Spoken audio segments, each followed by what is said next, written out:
Bem-vindos ao nosso canal. Esta noite, vamos mergulhar no coração sombrio da América rural, um lugar onde as sombras se estendem muito depois do pôr do sol e a solidão pode levar à loucura. Temos 3 histórias aterrorizantes e reais, enviadas por espectadores como você. Então apaguem as luzes, peguem um cobertor e preparem-se para se arrepiar. Agora vamos juntos entrar na escuridão. Nossa primeira história nos leva ao coração do Brasil, a uma fazenda centenária em cima de uma colina solitária, cercada por ventos sussurrantes e árvores antigas. A família Silva, animada para escapar da cidade grande, mudou-se para a velha casa com sonhos de ar fresco e noites tranquilas, na esperança de construir novas memórias na serenidade do campo.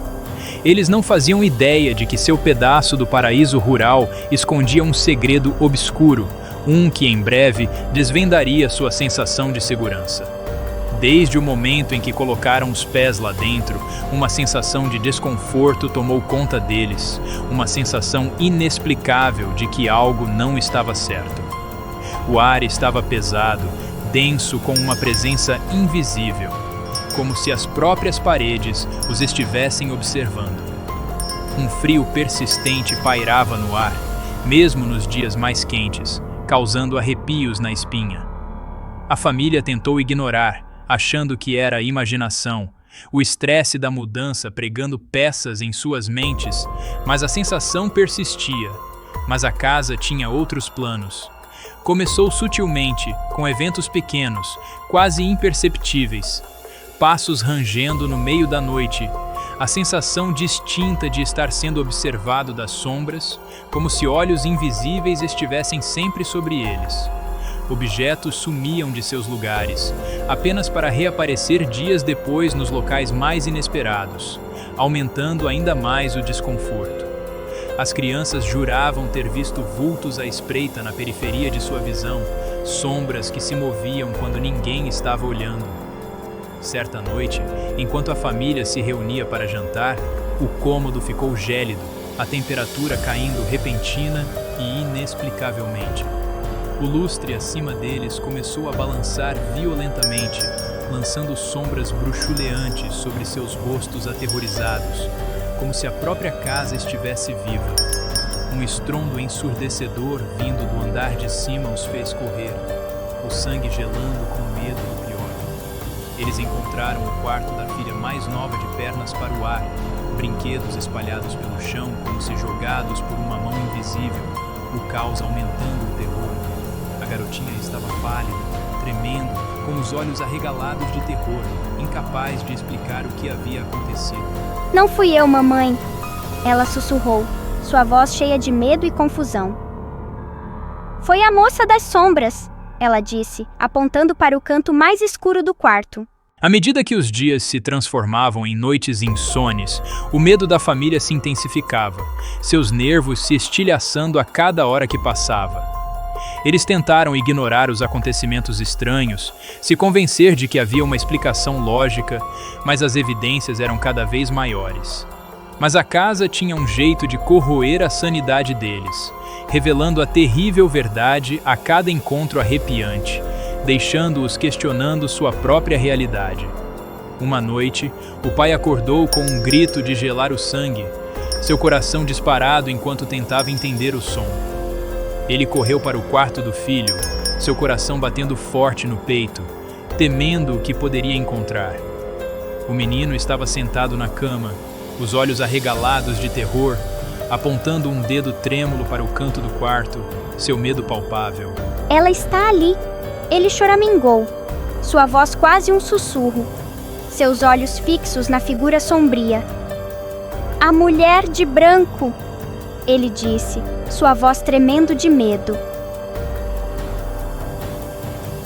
Nossa próxima história nos leva aos campos de milho aparentemente intermináveis do interior de São Paulo, onde um velho agricultor chamado Zé aprendeu que algumas coisas é melhor deixar como estão, não importa o quão curioso se possa ser. Zé, um homem que passou a vida inteira cuidando de suas plantações, se viu cara a cara com um horror que não conseguia explicar. um terror que espreitava nas fileiras aparentemente intermináveis de milho. Os milharais, que sempre foram fonte de orgulho e sustento, agora pareciam abrigar algo sinistro.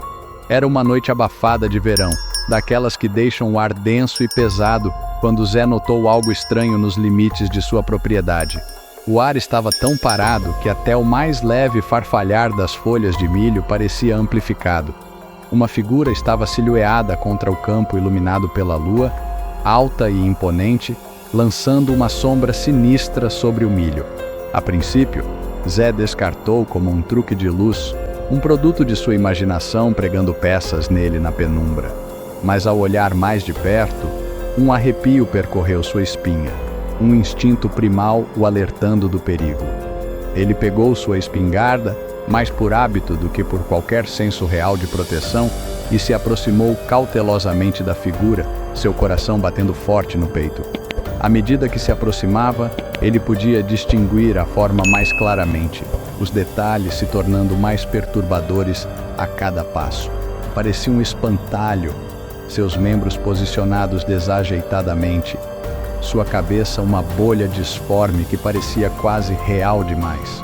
Mas havia algo errado com aquilo, algo perturbador que fez os pelos da nuca de Zé se arrepiarem, uma sensação que ele não conseguia ignorar.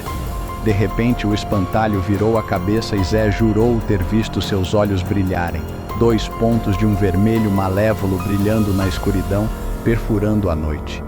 Ele congelou, sua respiração presa na garganta, incapaz de se mover ou desviar o olhar. O medo, frio e primal, o dominou como um torno, espremendo o ar de seus pulmões. Ele viveu nessas bandas a vida inteira, já tinha visto sua cota de animais selvagens e invasores noturnos, mas isso era diferente. Isso era algo maligno, algo além de sua compreensão. O espantalho deu um passo em sua direção, seus movimentos bruscos e não naturais, como um fantoche em cordas. Zé levantou a espingarda, o dedo tremendo no gatilho, sem saber se faria alguma diferença. "Fique longe", ele gritou, sua voz embargada pelo medo, ecoando pela noite silenciosa. Mas o espantalho continuou vindo, seus olhos brilhantes nunca deixando os dele, como se fosse atraído por seu medo. Zé disparou um tiro de advertência para o ar, o som ensurdecedor na quietude da noite, na esperança de afugentá-lo. Mas o espantalho nem sequer se assustou, seu ritmo inabalável. Ele simplesmente continuou vindo, sua aproximação lenta e deliberada, como um predador perseguindo sua presa, implacável e inflexível. Zé sentiu uma onda de pânico, um desejo primal de fugir. Ele tinha que voltar para casa, tinha que pedir ajuda, tinha que escapar daquele pesadelo. Ele se virou e correu, seu coração batendo forte no peito, seus pés mal tocando o chão. Ele podia ouvir os passos pesados do espantalho atrás dele, o som ecoando pelas fileiras silenciosas de milho, ficando mais alto a cada segundo que passava. Ele olhou por cima do ombro e viu que o espantalho estava se aproximando, seus membros longos e finos, estendendo-se em sua direção, quase ao alcance. Ele tropeçou e caiu, sua espingarda caindo longe de seu alcance, uma sensação de pavor o dominando. Ele se levantou com dificuldade, seus pulmões queimando, suas pernas implorando para que ele parasse. Mas ele não podia parar. Agora não. Não com aquela coisa tão perto. Não com aquela coisa se aproximando dele, sua presença uma sombra negra sobre sua alma. Ele saiu correndo do milharal para o pasto aberto, sua fazenda um farol de luz à distância, um vislumbre de esperança. Ele arriscou outro olhar para trás e viu que o espantalho havia parado na beira do campo, como se estivesse preso por alguma força invisível. Ele estava lá, silhueta contra o céu, iluminado pela lua, seus olhos brilhantes fixos nele, uma promessa silenciosa de retorno.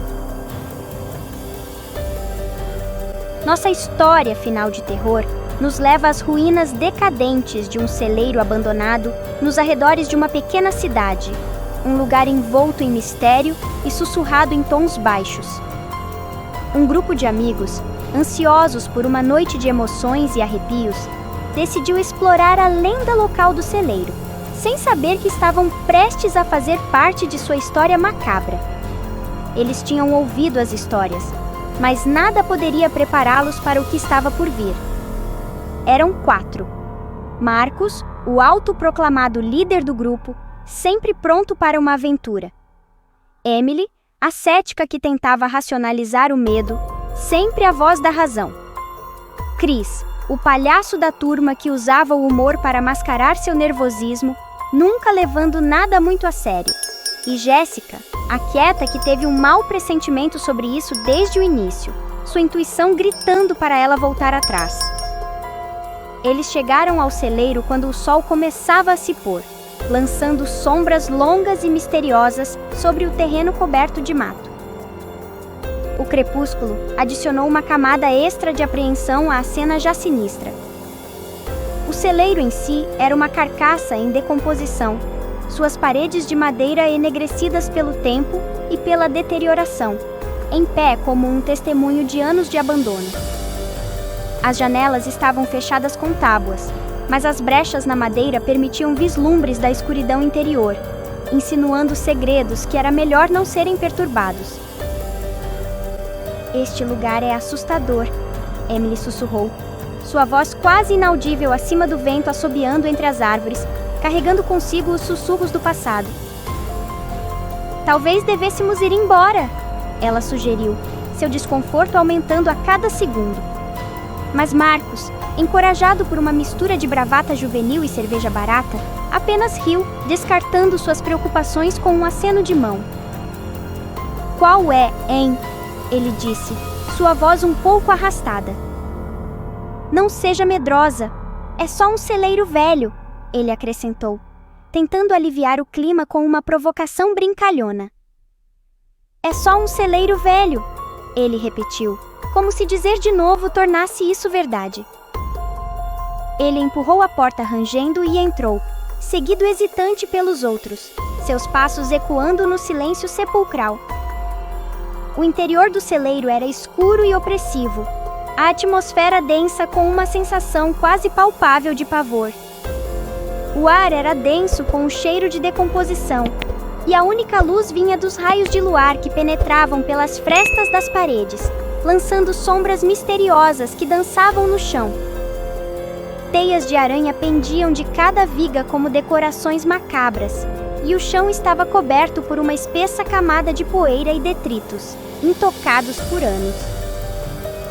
Eles exploraram o celeiro por um tempo, suas risadas ecoando pelos espaços vazios, tentando se convencer de que era tudo apenas uma brincadeira inofensiva. Chris contava piadas, sua voz um pouco alta demais no silêncio. Emily tentava desmascarar cada rangido e gemido, sua mente lógica buscando explicações, e Jéssica ficou perto de Marcos, sua mão agarrada ao braço dele, seus olhos correndo nervosamente ao redor. À medida que a noite avançava, a atmosfera dentro do celeiro começou a mudar, o ar ficando mais pesado a cada minuto que passava. O ar ficou mais frio, as sombras pareceram se aprofundar, e uma sensação de desconforto tomou conta do grupo, envolvendo-os como um sudário. As risadas cessaram, substituídas por um silêncio incômodo. Então eles ouviram um som que os assombraria para sempre. Um grunhido baixo, profundo e gutural, vindo do outro lado do celeiro, causando arrepios na espinha. Eles congelaram, o sangue deles gelando, seus corações batendo forte no peito. O que foi isso? Chris sussurrou, sua voz quase inaudível acima do bater de seu coração, seus olhos arregalados de medo. Marcos, tentando parecer mais corajoso do que realmente estava, pigarreou, sua voz tremendo ligeiramente. Deve ser só um animal, ele disse, embora ele mesmo não acreditasse nisso. Vamos ficar juntos e ficaremos bem, ele acrescentou, tentando tranquilizar os outros tanto quanto a si mesmo. Mas mesmo enquanto dizia as palavras, ele não conseguia se livrar da sensação de que algo estava muito errado, uma sensação de desgraça iminente pairando sobre ele. Eles se moveram cautelosamente em direção à fonte do grunhido, suas lanternas cortando a escuridão como faróis fracos, suas respirações presas na expectativa do que poderiam encontrar. E aqui está. 3 contos arrepiantes do coração sombrio do Brasil. Lugares onde o isolamento pode pregar peças na sua mente e a escuridão guarda segredos que é melhor não serem revelados. Exploramos uma fazenda mal assombrada, um espantalho com gosto pelo terror e um celeiro que abriga algo muito mais sinistro do que feno e equipamentos agrícolas. Então me diga, qual história te deixou de cabelo em pé? Deixe-me saber nos comentários abaixo. E já que está aí, não deixe de clicar no botão gostei e se inscrever no nosso canal para mais histórias aterrorizantes das sombras. Até a próxima, durma bem. E não se esqueça de verificar embaixo da cama. Você já se pegou arrepiado mesmo sabendo que é só uma história? Pois é, as histórias de terror têm esse poder. E hoje eu vou te contar como você pode transformar suas noites de acampamento ou aquele recreio sem graça em momentos inesquecíveis, mas com um toque de medo. Então, se você é fã de histórias de arrepiar, já deixa seu like e se inscreve no canal para não perder mais nenhum conteúdo como esse. Eu sei como é. Você está lá, na roda de amigos, e todo mundo começa a contar aquelas histórias de terror que fazem o coração disparar. Foi exatamente por isso que eu criei o e-book Galeria do Terror. Um compilado de histórias de arrepiar, baseadas em fatos reais, que vão garantir que você nunca mais fique sem ter o que contar. Nesse e-book, você vai encontrar desde contos curtos, perfeitos para aquele momento rápido de diversão, até histórias mais longas, ideais para mergulhar fundo no medo. E o melhor de tudo, você pode ler ou contar essas histórias em qualquer lugar, seja no acampamento, na escola ou em uma noite de amigos. Eu mesmo já testei várias dessas histórias e acredite, é incrível ver a reação das pessoas. Aquele silêncio mortal seguido pelo grito de susto. Não tem preço. É diversão garantida. Então, se você quer se tornar o contador de histórias do seu grupo, garantir sustos e boas risadas, não perca tempo. Clique no link na descrição e garanta o seu e-book Galeria do Terror agora mesmo.